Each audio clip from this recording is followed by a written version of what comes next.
Hey everyone, it's Sarah, and I have a process video that is, I actually had started it and then realized my camera wasn't recording because it was full. And I was like, wait a second. I'm still kind of getting used to this whole thing in the process, so I hadn't checked to make sure I deleted my other videos first. So lesson learned, but I didn't do too much. Literally all I did was I mounted the photos onto that piece of pattern paper, and that was it. So literally, it was only a few minutes. So these are pictures of my niece and my nephew from when they were young. My niece, Emily, I think she was 3 in that picture, and so Jimmy was probably 1.5, maybe almost 2. They're only about 19 months apart. So, and now Emily is 9 and Jimmy is 7. So that tells you how old these are. But I had those pictures in a 5x7 picture frame that my sister had given me for Christmas, the year that those were taken. And when we moved, I found the picture frame and decided to take those pictures out so I could put pictures of my own girls in there because my girls weren't even born at that time. So I took those out and then put my daughter's pictures in that frame and put that up in my living room. And then I looked at the pictures and I was like, I should put these on a page. These are really good pictures. So there they are. They are on a page now. Okay, so while I was jabbering, I'm using that chevron-y background paper, and that is from my Mind's Eye that came in the kit. And the other two, the one that I mounted there, and then also the floral type looking background there along the bottom is from Tim and Beck. And I just put washi tape along the bottom and the top of them just to kind of break it up a little bit, break up the patterns.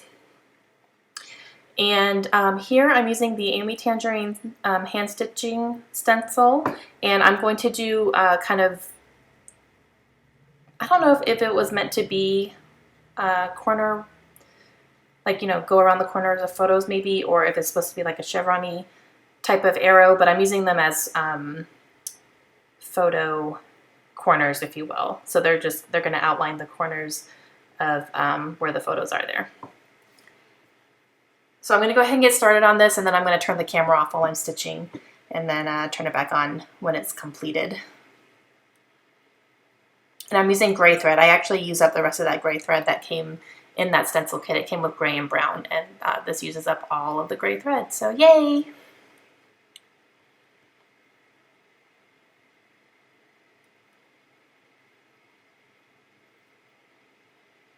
And here I'm going to go ahead and turn off the camera and finish it up, and that's what it looks like when it's done. So it's basically the same thing, just in 2 different areas. And I'm going to use this this Dear Lizzie frame. Came in a package in the kit, and I'm going to use half of it on the top left and then half of it on the bottom right.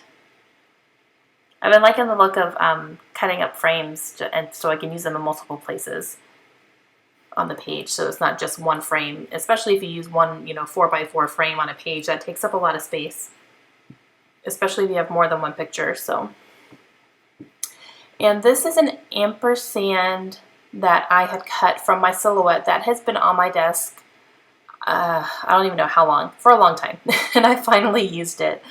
I have a silhouette cameo, and I will, if I see a whole bunch of different cuts that I really, really like that I could use on anything, it doesn't have to be anything specific, I go ahead and cut a full 12x12 sheet of just random cuts. That way I have them on my desk and they're ready to go, and I don't have to run to my silhouette if I want to, use an ampersand somewhere. So that's why I had it sitting on my desk, and I finally used it. And it had a frame around it, so I just cut the frame off because I didn't want the frame on there. That heart is actually left over from, it was from my last layout, actually. I punched a few hearts, and I had punched one more afterwards, I think. And so I had it sitting there, so I just stuck it on the page here. Pardon me, I was texting my mom about Criminal Minds, I'm sure. I think I watched an episode, there's an episode in season 1 called The Popular Kids, And Aaron Paul is in it, who plays Jesse Pinkman on Breaking Bad. And my mom is watching Breaking Bad right now, so I was like, Mom, I see Jesse Pinkman. And she was like, really? So we're silly like that. Love me some Jesse Pinkman. Okay, these are the wood veneer alphas that came in the kit, and I'm using an E and a J.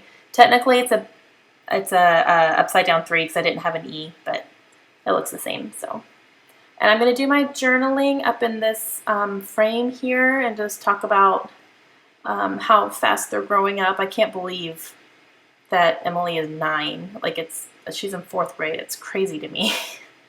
I still remember her as a baby.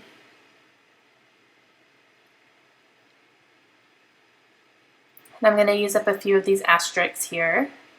I think I try to use 3 in each little cluster. Yeah. Using up some of the grays.